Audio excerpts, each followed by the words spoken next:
Şimdi Keşmir meselesi aslında Asya'nın Filistin'i gibidir. Yani bugün Filistin'in başına gelenlerin tarihsel olarak da aynı süreci yaşamışlar. Aynısı başlarına geliyor. Yani Filistin toprakları biliyorsunuz İngilizlerin elindeydi. Uzun yıllar orada İngiliz tahakkümü devam etmişti.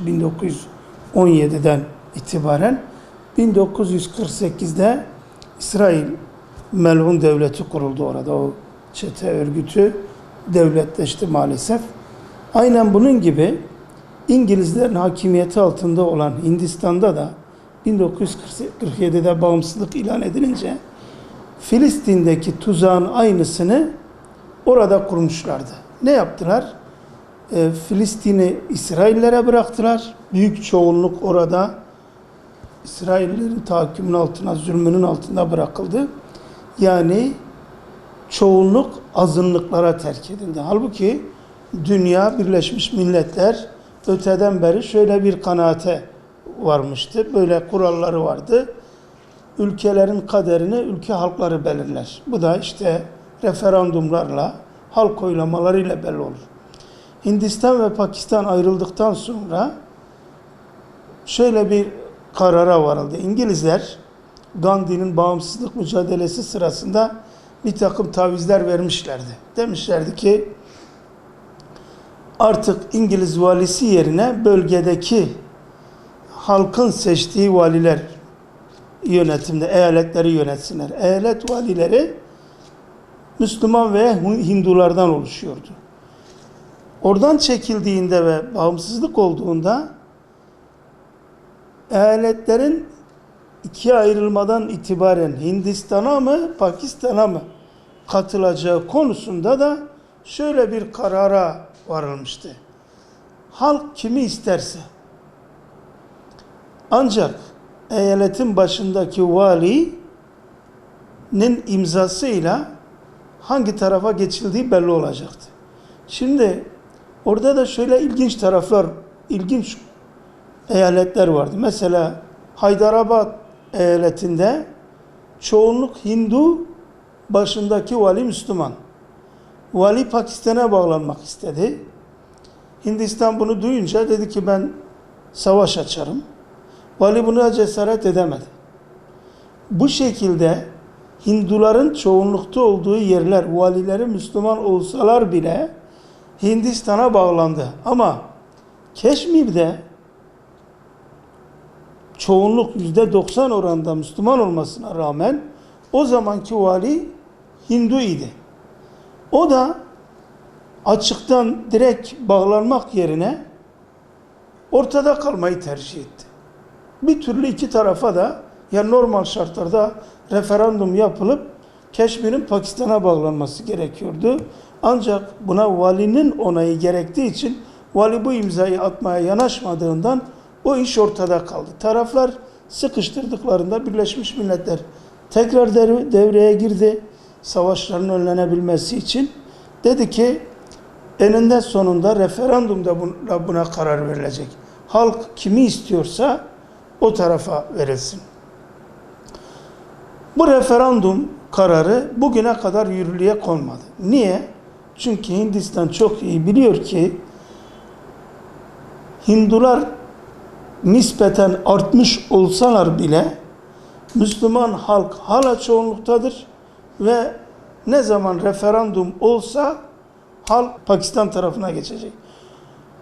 En son gelinen noktada tabi bu konular Hindistan Anayasası'nın 370. maddesinde düzenlenmişti. Bu maddeye göre Hindistan Meclisi bu eyaletin herhangi bir eyaletin katılmasına veya ayrılmasına karar verebilir. Fakat bu kararın uygulanabilmesi için de ilgili eyaletin yerel meclisinin de onayı gerekiyor. Hindistan Meclisi böyle bir oldu bittiye getirerek 370. maddeye dayanarak biz bunu ilhak ettik dedi. Ancak yerel meclis bunu onaylamadığı için bu karar hukuken tamamlanmış, geçerli hale gelmiş bir karar değildir. O nedenle Pakistan ve Hindistan yine bu sürtüşmeden dolayı karşı karşıya gelmek zorunda kalmışlardır. Hindistan'ın şu anki başında bulunan kişi aslında geçmişte Keşmir olaylarında Müslümanlara karşı katliamları kışkırtmaktan yargılanmış ve suçu sabit görüldüğünden bugün dünyanın birçok ülkesi ona kendi ülkesine giriş yasağı uygulamaktadır. Sonuçta çözümün olması için uluslararası hukukun dikkate alınarak gücün dilediğini yapmaması ya da bunun önüne geçilmesi lazım. Mesela şu anda Hindistan şuradan cesaret ediyor. Arkasında Çin var. Çin-Hindistan ilişkileri, Çin'in Müslümanlara karşı tavrı ve Çin'in gücüne dayanarak böyle bir kontratak yaptı. Böyle bir atağa geçti. Pakistan'ın da İslam dünyasındaki bu iç çekişmeler, kargaşalar, çatışmalarda zayıf olacağını düşündüler. Fakat biz inanıyoruz ki işte Birleşmiş Milletler'de Cumhurbaşkanımızın konuştuğu gibi dünyadaki Müslüman ülke yöneticileri bunu Birleşmiş Milletler ve benzeri uluslararası alanda yüksek sesle dile getirirler.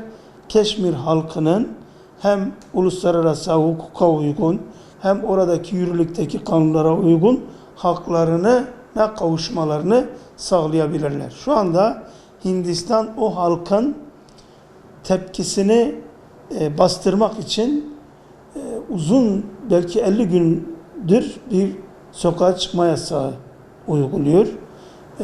Böyle yasakların, böyle uzun süreli yasakların da dünya tarafından kabul edilmeyeceğini biliyoruz, inanıyoruz. Umarım bu Hindistan'ın taşkınlığı ümmetin Filistin meselesi gibi yalnızlığa itilmemesine, Pakistan biraz daha güçlüdür. Pakistan öncülüğünde ümmetin tevhidine, vahdetine, birleşmesine vesile olur. Kendi aralarındaki ihtilafları bir tarafa bırakırlar.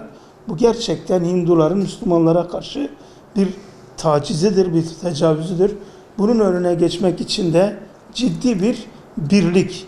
Bu neyle sonuçlanabilir veya beklentimiz nedir? Olması gereken nedir? Gerçekten bir İslam ordusunun kurulması. İslam ordusunun bütün silah ve malzeme ihtiyacını kendinin üretmesi. Tam bir bağımsızlığın yolunun bu şekilde açılması gerekir.